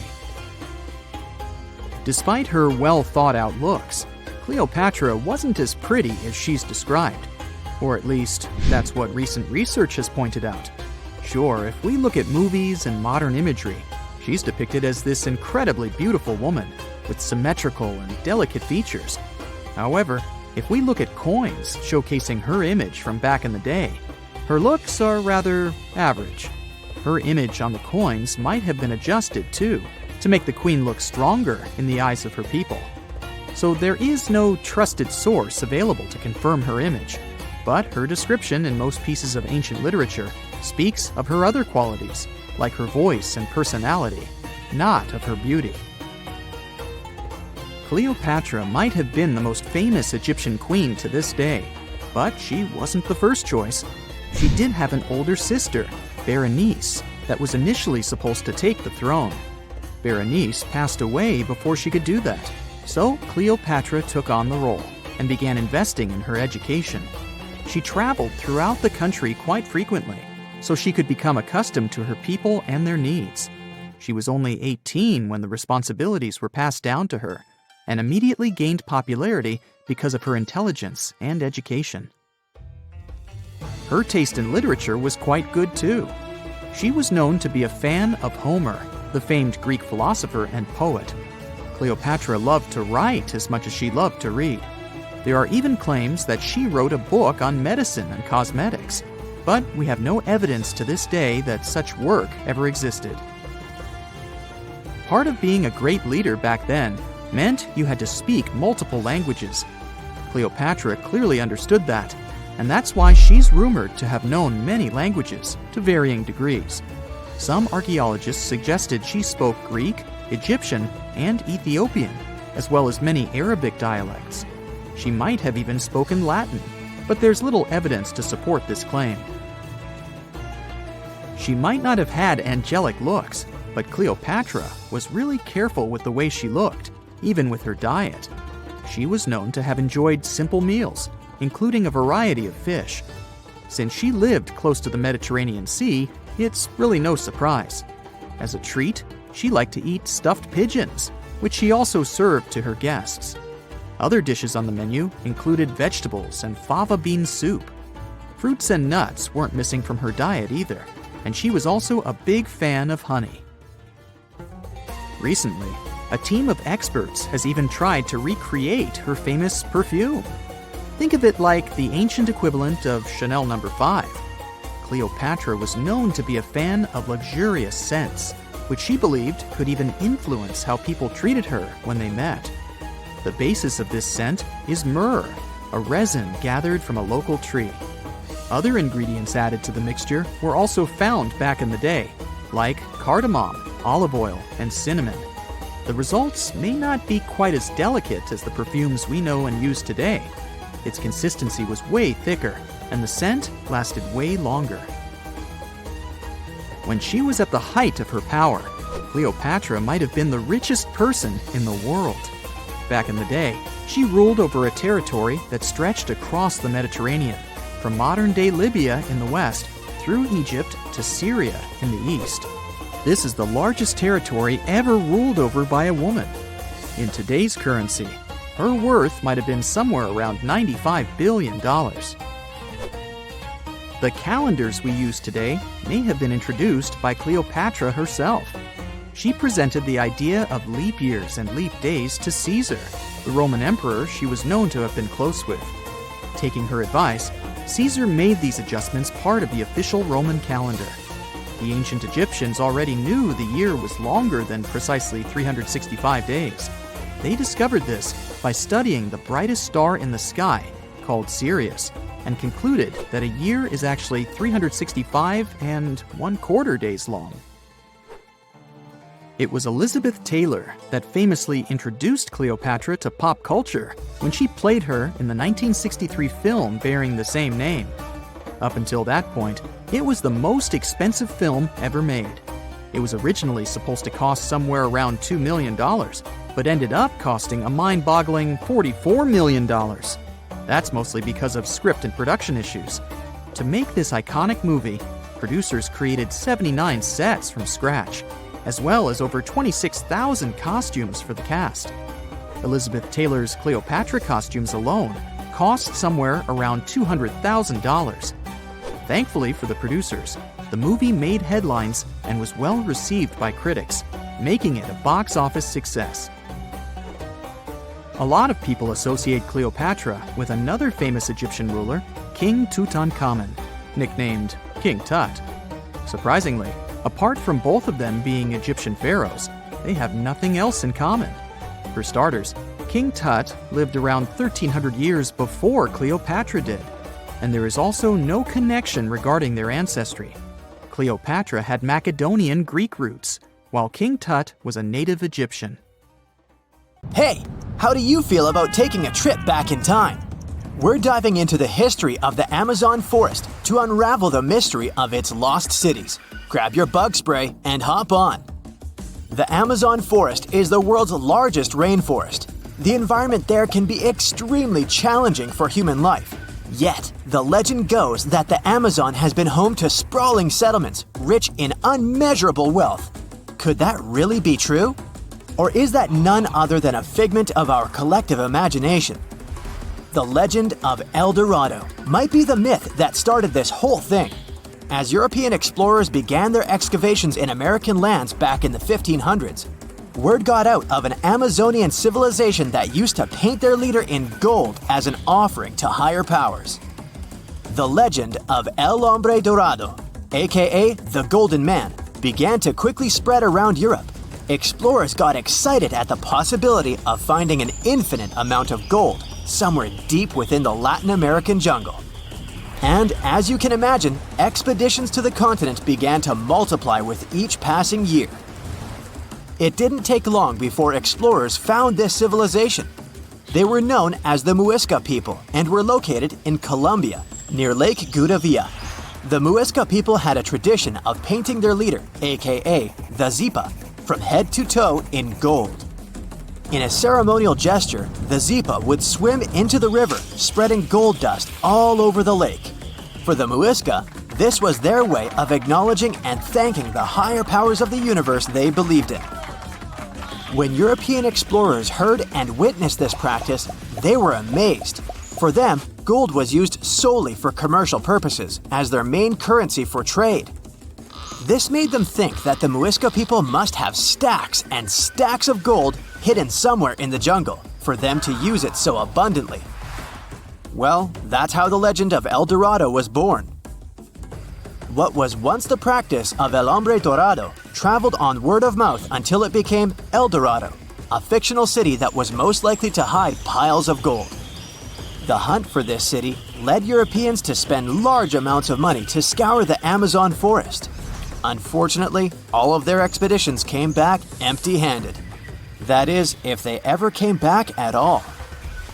Now, jump to the beginning of the 1900s. In England, the Royal Geographic Society, a prestigious British institution, was looking for somebody willing to travel down to Latin America to trace the border between Brazil and Bolivia. More specifically, the part of the border that is nestled deep within the Amazon rainforest. One Sir Percy Fawcett was a Latin American aficionado, and he gladly volunteered to do the job. Oh, it's important to note that the Amazon forest is virtually the size of the continental USA. It sprawls across 8 countries, including Brazil, Peru, and Bolivia. And trust me, getting around is no easy feat. The jungle is covered in dense vegetation, and in addition to that, it's home to insane predators such as anaconda snakes, panthers, crocodiles, piranhas, and so on. But despite all that, Fawcett was very successful in his mapping adventure and seemed to be wanting to come back more. Back in England, Fawcett would scour diaries from other explorers hoping to learn more about the ancient Amazonian civilizations. He would read about the Incas and the Mayans and the great empires they built. He believed that if the Incas were capable of building empires that stretched over 2 million square miles, this could mean that other Amazonian civilizations could have thrived there too. During his research, Fawcett came across a report from a 16th century explorer. The report told of a city deep within the Amazon forest that held unimaginable quantities of minerals. A town that stretched for 15 miles without any space from a house to house. This report fueled Fawcett's imagination to a new extreme. From then on, he became obsessed with finding what he called the lost city of Z. Over years, Fawcett searched the Amazon forest, usually looking for stone ruins that could possibly indicate human settlements. On his later expeditions, he focused on exploring the state of Mato Grosso in central Brazil. He would travel from Europe and into the lower region of the Xingu River. The trip to the Xingu would take him around 14 days on foot. Then, he would set sail in small wooden boats accompanied by local indigenous leaders that knew the region better than anyone. How he communicated with the indigenous population is still a mystery, since they only spoke in local dialects. Some scientists believe that this could have been the real reason why he never found the city. They believed he wasn't able to communicate what exactly he was looking for. And this was not his greatest difficulty. As we've said before, Amazon is not a kind place for its visitors. In his diaries, Fawcett tells of encounters with a 60-foot-long anaconda, which he bravely survived. He writes of endless sleepless nights and waking up with his hands and feet swollen from mosquito bites. Some of his peers said he was invincible and tireless, but the day came during his 8th expedition when he didn't make it back home. Fawcett disappeared without leaving any trace behind. Some even suspect that he was close to reaching his lifelong goal. On the day of his disappearance, he sent an optimistic letter to his wife saying there was nothing to fear, and that he was setting out on a certain final search.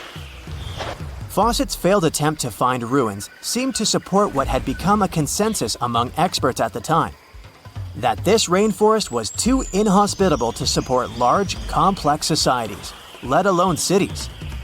Experts were convinced that the Amazon's lost cities were nothing more than fiction. That is, until the 1960s, when modern research began to find evidence that suggested otherwise. Scientists discovered patches of extremely fertile soil. They called it Black Earth. And apparently, they found lots of it in the Amazon, especially alongside rivers. Further research even showed that such soil was created by human waste or the intentional burning of forests, which adds nutrients to the soil below, which could only mean bingo! The discovery of Black Earth was the evidence that large-scale agriculture was possible and probably did exist amidst the Amazon, confirming that settlements could have formed there after all. In the 1990s, along the Xingu River in Brazil, a team of archaeologists from the University of Florida made a remarkable discovery. Working alongside local indigenous people, they found very long ditches.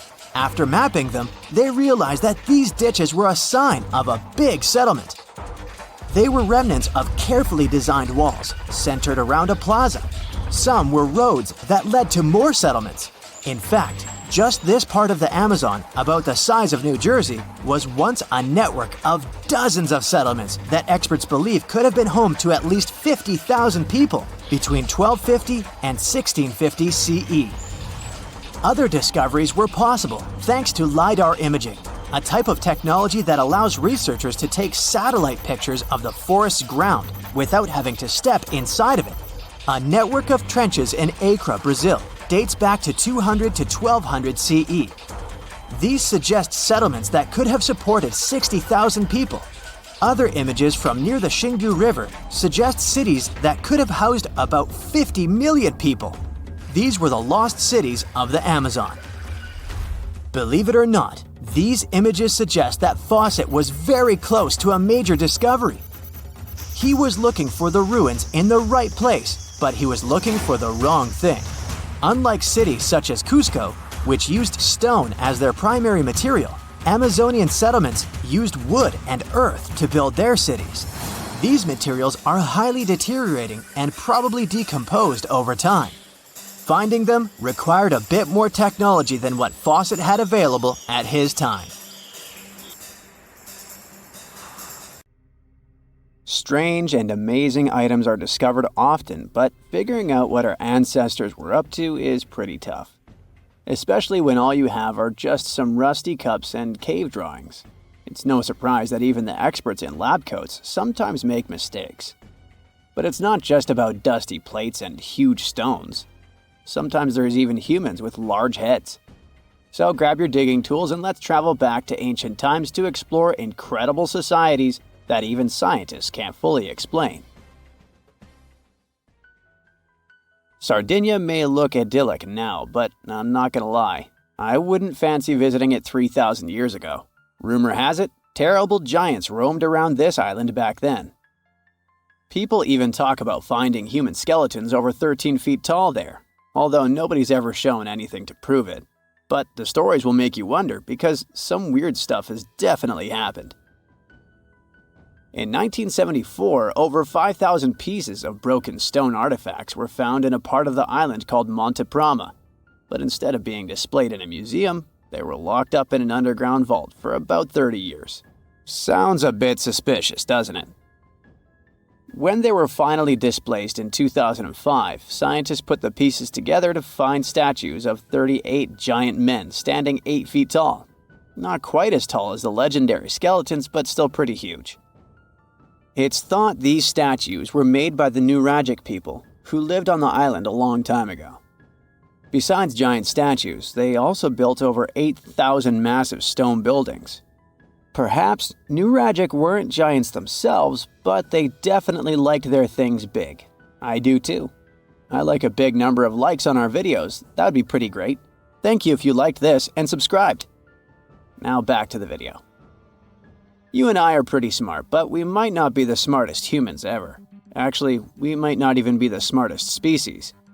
Since 1913, some skull fossils found in South Africa have hinted at a possibly smarter contender called Boskop Man. This human-like species might have lived as recently as 10,000 years ago. Their skull suggests they had really big heads, which means their brains could have been 30% bigger than ours. Wow!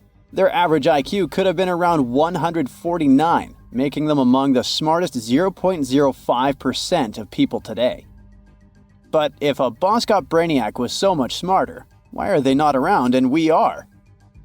Well, bigger isn't always better, you know. Our brains are a lot bigger than our ape relatives, mainly in the prefrontal cortex.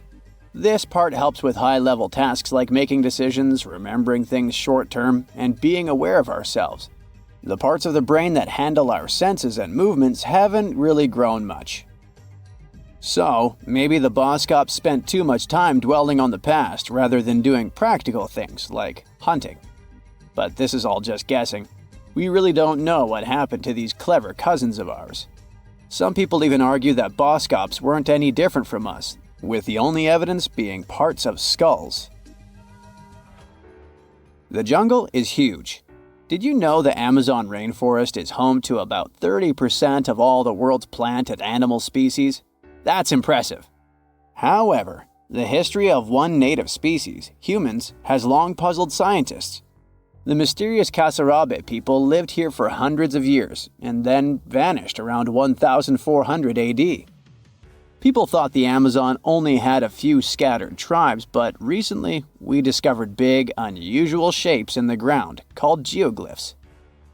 These might look like simple shallow ditches, but they're actually the remains of a vast civilization that spread over 5,000 square miles and includes about 450 markings, some as wide as 1,300 feet. That's insane! They likely contained ceremonial buildings and could have hosted up to 1 million people as recently as 550 years ago. Thanks to new technology like LiDAR, which uses a safe laser to map the forest without harming it, we can explore deeper. In 2019, some scans showed miles of raised roads and pathways and even pyramids over 70 feet tall. They found 26 separate settlements, 2 of which were at least 250 acres each. Damn, that's like 330 soccer fields. It's not certain what happened to the Kasarabe people. Maybe European conquistadors drove them out. Maybe the most baffling ancient civilization is one we've never actually found a trace of. Yep, I'm talking about Atlantis, the grand city that supposedly sank into the ocean. The first mentions of Atlantis come from the ancient Greek philosopher Plato, who talked about a great city near the Strait of Gibraltar. But for ages, everyone just thought Plato made up Atlantis as a perfect version of his own Athens. So why, about 12,000 years after it supposedly vanished, do we still wonder if it might be real? Well, in the 19th century, U.S. Congressman Ignatius Donnelly wrote a book giving 13 reasons why he thought Atlantis was more than just a myth. Then, in 1965, some folks thought they actually found Atlantis when they discovered the Richat structure, a massive 25-mile-wide dome in Mauritania, Africa. It's so big that you can see the whole thing from space. 2 astronauts flying over the Sahara Desert spotted this giant eye staring back at them and thought they'd made the discovery of a lifetime. Unfortunately, there's no solid evidence linking this structure to Atlantis. It's believed to have formed from volcanic activity about 100 million years ago. But it does look suspicious, doesn't it? Still, we're no closer to knowing the truth. Imagine going back to about 3,300 BCE and finding yourself in South Asia. Welcome to the Harappan civilization. These people were way ahead of their time. They had cities like Harappa and Mohenjo-Daro, complete with baked brick houses, sophisticated drainage systems, and even public baths. This place might have had over 5 million people, making it one of the densest regions at the time. They also invented a system of standardized weights that was incredibly useful for traders. And trading they did. These people had connections stretching all the way to the Middle East, thanks to their great skills in metallurgy. They even had a form of ancient branding. The seals were used to stamp clay on tray goods.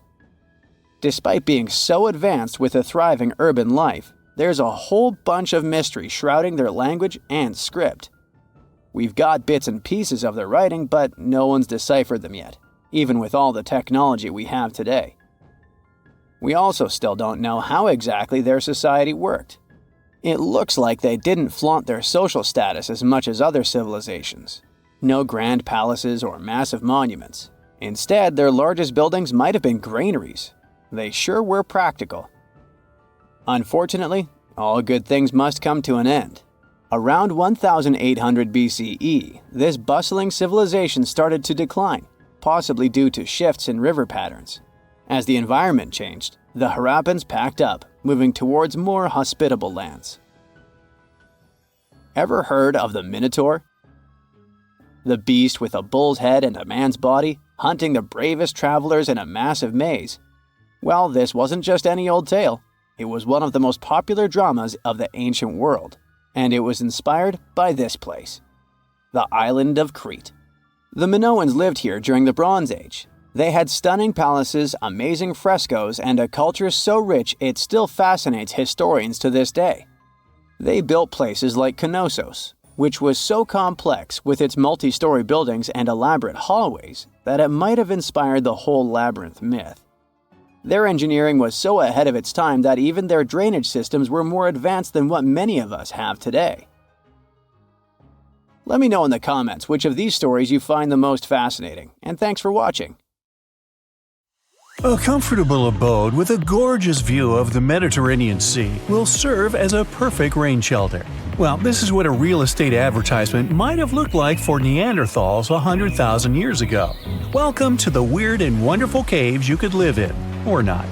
Of course, back then, neither real estate and advertising had been invented yet. Never mind the fact that Neanderthals couldn't build houses and often lived in caves. Yet, one of those caves looks an awful lot like a residential building. It's situated inside a high limestone cape called the Rock of Gibraltar. If the Neanderthals had had an economy, the caves inside this rock would have cost a bundle. Navigators discovered it in 1907. They just spotted a big hole inside the fortified rock. For many years, scientists have studied this place and found some traces of Neanderthals. They discovered ancient tools in the cave and bones of old animals. But the coolest thing was, they found 4 caves inside the rock.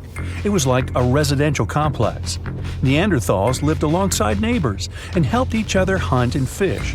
They created feather decorations and painted abstract drawings on the walls. Imagine our ancient predecessors hanging out in these caves 100,000 years ago. And now, scientists hang out there and study the primeval past of Neanderthals in detail. At the end of 2021, archaeologists uncovered a gap inside one of the caves leading to an unknown tunnel. They crawled through this hole and opened a new space under the cave roof. This place has been closed off from the outside world for over 40,000 years. And it seems it was one of the most prestigious apartments in the entire mountain complex. It has high ceilings with ancient stalactites. The ruined stone curtains divided the apartment into several rooms. Scientists also found the remains of ancient animals and scratches on the walls. It seems that Neanderthals had never lived here, but they used to visit this place. Archaeologists found the shell of a sea snail called dog whelk. One of the Neanderthals brought it here for some reason, but the primary owners of this place were hyenas. These caves show that Neanderthals were closer to humans than to monkeys. They had a way of life and even some customs. There's still a lot of work ahead, and scientists hope to find new rooms inside this rock. Meanwhile, in 2003, archaeologists discovered another early dwelling on the Isle of Flores in Indonesia. Among the green jungle, they found a cave with ancient tools. At first, everyone thought the human ancestors lived here, but then scientists discovered an unusual skeleton of an adult.